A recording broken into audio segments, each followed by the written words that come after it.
We are here at MOGAS Industries. Unfortunately, they were not able to join us in Galveston, bring some of their equipment because of COVID time. So they invited us to their shop, and we're going to do a little behind the scenes. They're going to show us some of their technology, some of their R&D, and give us a little lesson in how they do severe service ball valves. So let's head on in. Michael, tell me a little bit about this switch valve. I know it's got some very unique design aspects to it that you guys are very proud of. Yes, it does. Let's start with the purge steam. Okay. These are, steam purge is mission critical to coker valves. Absolutely. So Absolutely. tell us about your purge steam design. So we tried to minimize the number of connections as much as possible, and also the consumption rates. So the design is such that there are no seat purges in this valve. It only has body purges. As you can see, we've got two body purges here, one on the low side, one on the high side, connected with a manifold.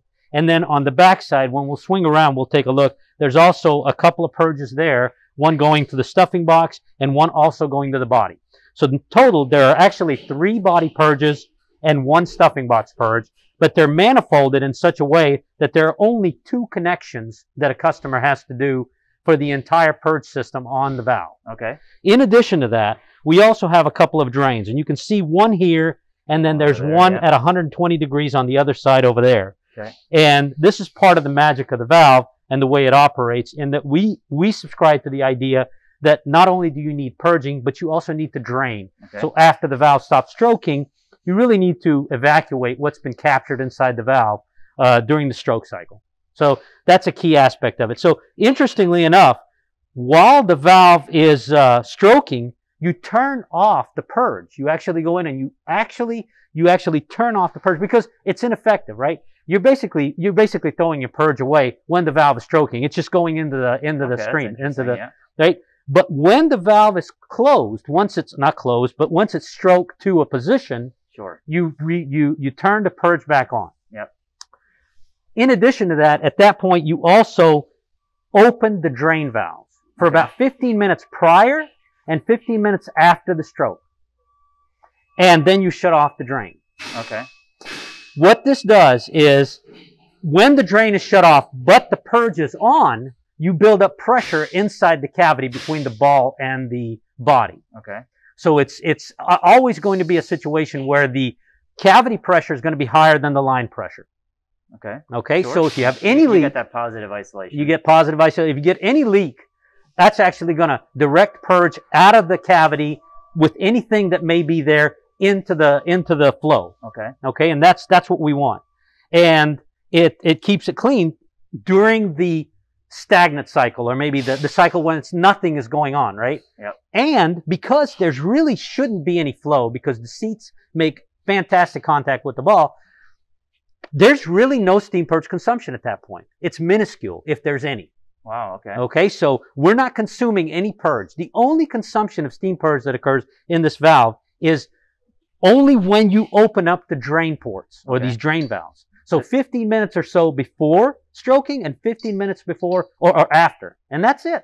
That's your entire steam purge consumption cycle. Okay. Other than that, it's either completely off, or during 99% of its operation cycle, it's on but not consuming. Sure. So that's a big deal. That's let's say a fundamental shift of the coker operations. And this can all be automated, 100% automated, so nobody has to be here literally turning the valve handle. Yeah, I think you read my mind about this. The coker operators 15 minutes before and after this, they're going to be up on the deck anyways, but they got a lot of other valves to turn, so this is not part of their regular daily activities. Right. This is going to be on a control valve somewhere, and then that's going to be on some sort of XV solenoid control valve. Right, that's exactly right. Right, so this can be all done from the control room, and nobody has to mess with this. 15 minutes before, 15 minutes after, it's on consuming. Other than that, it should be completely purge consumption free. But remember, the purge is on. And that was something that kind of puzzled a lot of people. So you're not consuming purge, but the purge is on? Yes, that's correct. Because there's no leakage of purge, right? We have a pretty tight configuration inside the valve. So the only leakage that occurs is really between the seat surface and ball, that primary seal point. Other than that, if that's tight, there should be no purge consumption. Sure. I mean, you have, I've seen on your other demos, you have the ball is a mirror finish. It's super shiny, Right. Made out of some high zoot material, I'm sure.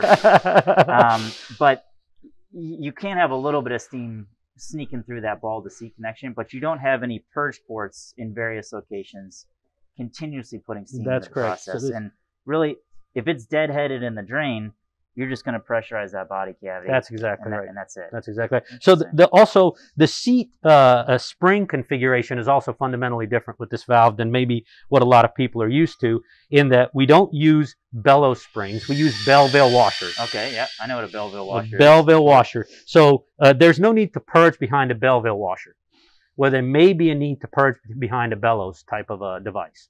So that's another fundamental difference with this valve. And it's a Belleville washer is also very much less dependent on purge. Mm-hmm. So if you have cyclical operations where your purge may, let's say, the pressure may dip. That never happens in the coker. That would never happen. I don't know what you're talking about. Right?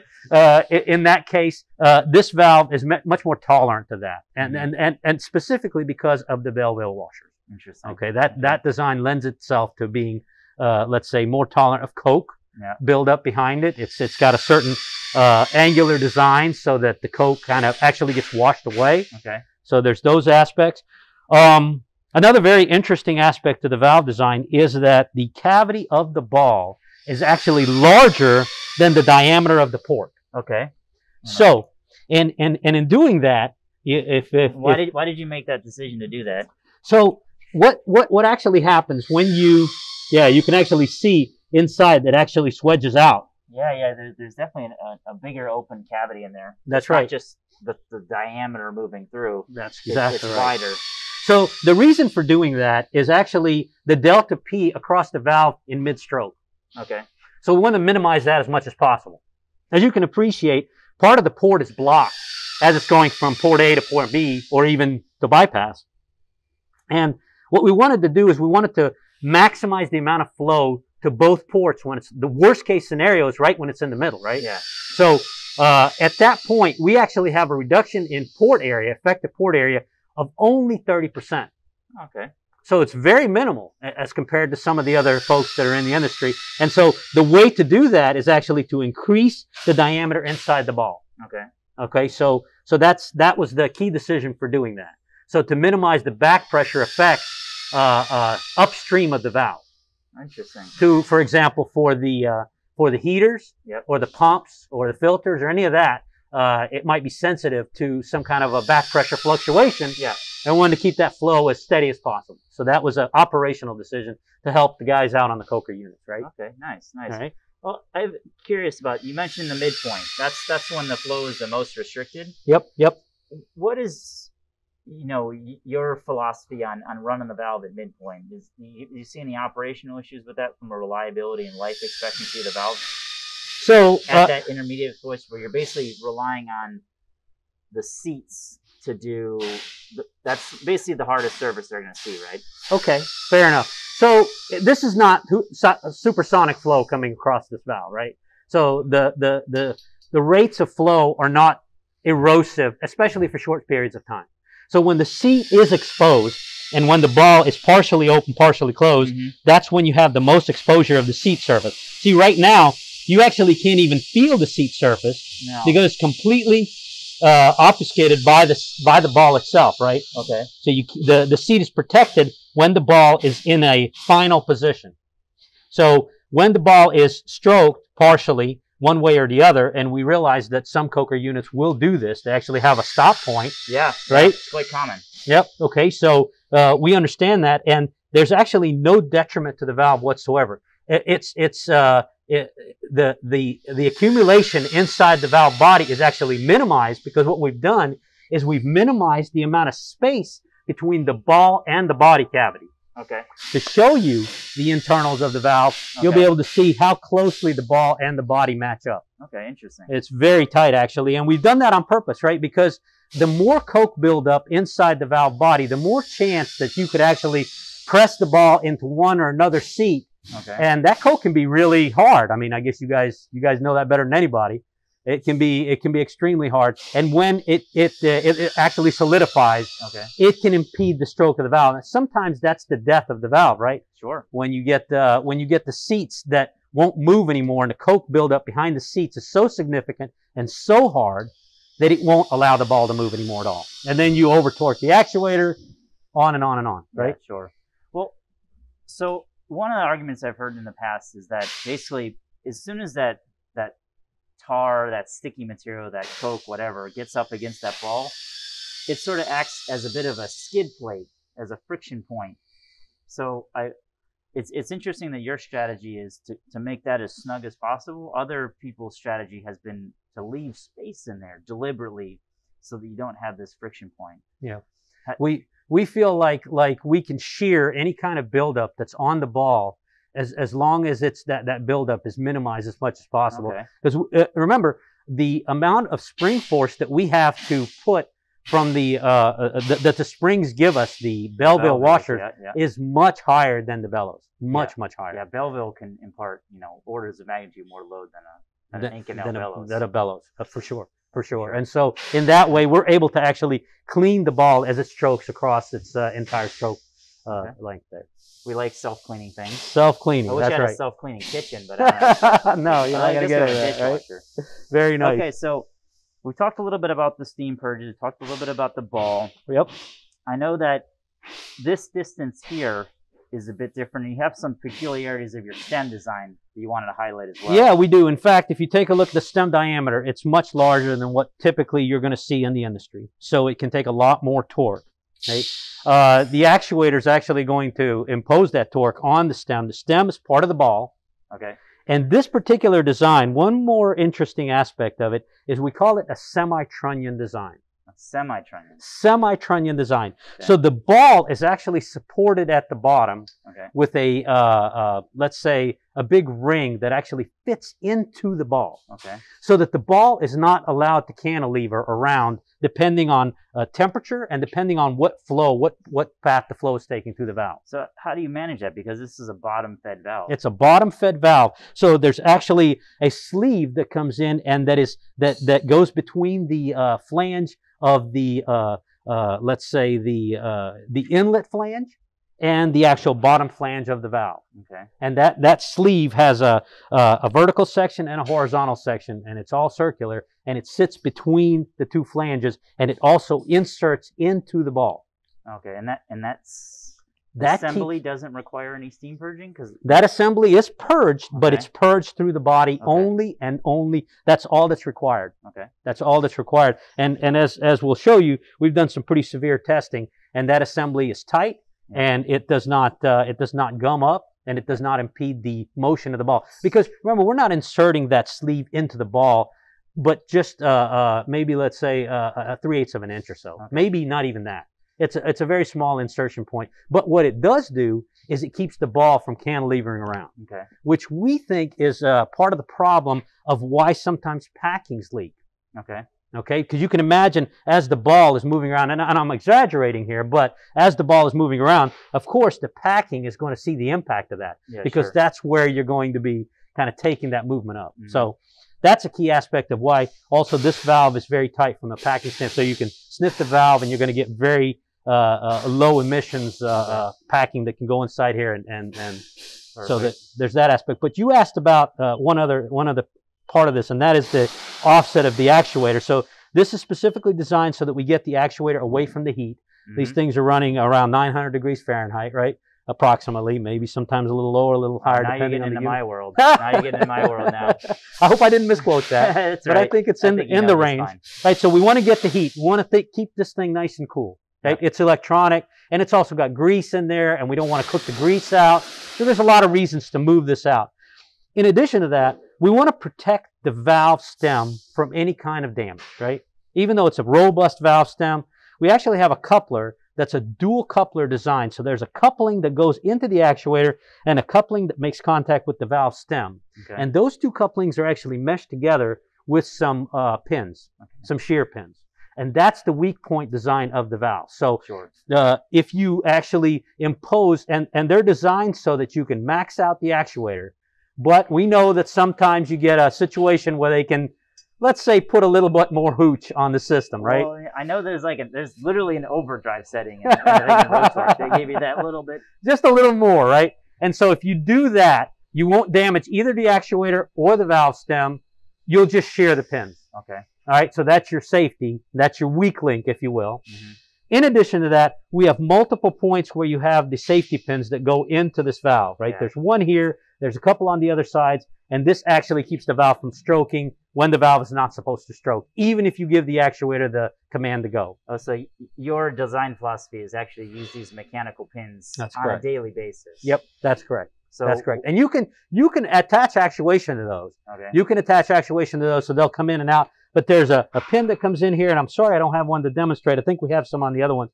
But it's actually a locking type of pin design. Okay. Right? So there's a pin that goes in, and there's a lock, and it'll stay in place, but it's a mechanical operation. So somebody has to come in here, unpin this so it can be ready to go. And do you have a pin that prevents the valve from rotating into the bypass position? Yes, we do. In fact, there are multiple pins around. There's one coming in from the bottom. You can see here. Oh. There's two coming in here. They get this one. You've this got one right there. you've got these two right here, and then you've got one up here. That's correct. So those are the ones that prevent the rotation in the wrong position. Into the wrong orientation. That's exactly correct. But you actually have this external rod, which is connected to the proximity switches here, that gives you the physical position of the ball. Is that right? So the rod is connected physically to the stem. So these proc switches, obviously, they're just proc switches. So this little section right here, if you can zoom in on that, you'll actually see that that'll rotate as the valve rotates. You'll be able to see that. And a lot of times in the olden days, you'll just have a score mark on the stem, and sometimes that can be difficult to see, right? Especially if you have the spacing here; it's very tight. Mm-hmm. We have the score mark as well, but in addition to that, this rod right here with this rotating block right here that's going to come in close proximity to the proc switches, it's going to give you an exact indication of what's going on with the actual stem because it's directly mounted to the stem. It's hard coupled to the stem. Yeah, inside this gearbox, there's an open pathway, and this thing is not mounted to the gearbox. It's going right through the center into the stem. Exactly right. Exactly right. Yeah. So that's a great indication of exactly where the valve is, and if you sheared those shear pins inside there from that coupler design that I talked about, you'll know exactly what the position of the valve is in that regard. Well, why don't we move around back here to the back side of this? Let's take a look at this thing. And maybe get a little bit more of a discussion about, so here's those other, this is the packing gland. That's the packing gland purge, right? And that's the other body purge. And there's the drain. And then that's the secondary drain, right? At 120 degrees from the other one. That's exactly right. And if we really wanted to, we could get going on this and start opening and closing the valve. Just be sure you've had a good breakfast because it's going to take you a little while. It's geared down, right? I did want to follow up with a question since we're on the steam topic. Yeah, let's talk about that some more. These two, you have a manifold coming in, so you got one connection going to two, and one of the things that jumps to my mind is, okay, well, what if you do get some preferential plugging in one of these two legs? How would the operators, A, be aware of that, and B, manage that situation? So we did some computational flow dynamics of what's going on inside this valve. And if you'll step around to that side, you'll also be able to see where the steam purges come in over here on the other side, right? Yep, sure. So there'll certainly be preferential flow, undoubtedly, because one of these connections is going to the stuffing box. And the stuffing box, almost no flow. Almost no flow. So the vast majority of your flow is going to be going through that bottom section down there, right? Sure. You agree with that? So we already kind of aware of the fact that there's going to be preferential flow. So because all these connections basically lead to the same cavity, they basically lead to the same cavity. And since the valve is so much more tolerant of steam pressure losses, we believe that any kind of preferential flow that's established as a result of plugging is not going to be, let's say, detriment to the valve. And we've actually seen this in operation with some of the valves that we've installed, right? Sure, yeah. We've actually been able to see that. So, doesn't seem to be an issue at this point, right? Okay. But we can appreciate that can be a consideration. Well, it's good to know because one of the things that we usually work with operators and maintenance people is to do some sort of steam purge surveys just on a periodic basis. Check to make sure you're getting good flow, and that's simply done with temperature measurements at various strategic locations. And we've seen that the purge ports get plugged, you know, through God only knows why, 10 different reasons. Well, I mean, if you drop steam purge pressure to your supply, yeah, and you have more pressure inside the line, right? Whatever's inside the line is going to want to fill up the body. Yeah. And once the body's filled, where else is it going to go? It's going to try to come out these steam purges. And so you have block valves, or you have one-way valves that are set up to make sure, right, to make sure that, and those are upstream typically. So there is a possibility for coke particles to get into this piping for sure, if you have steam purge pressure losses. And we've seen that. I've seen resid backed all the way up into the steam headers, because it doesn't take long. Doesn't take long. With the, you know, a few bar or a few hundred PSI, you know, pushing back into a system that's got low pressure. Yep. So the design of the MOGAS system is actually asking the refiner, please give us a couple of bar above the line pressure. Sure. Okay. And try to maintain that. And we're happy if that's the case. But again, the valve is so much more robust and resistant to steam purge losses or low pressure conditions that in some of the cases where we've actually had these valves operating for months in some refineries where they had no steam purge flow to the valve whatsoever. Okay, that seems like a problem. That certainly was a problem from their side, but the valve continued to operate. Wow, okay, good. So, and we have anecdotal data of that. Now, we're not advocating that. We're not recommending that. We're not saying you actually go do that now. Don't do that. But we have had those instances with these valves, these switch valves actually, and the valves continue to operate. Cool. Right? Well, this has been an excellent rundown, Michael. I appreciate it. And hopefully all you guys at home learned a little bit about the MOGAS switch valve here.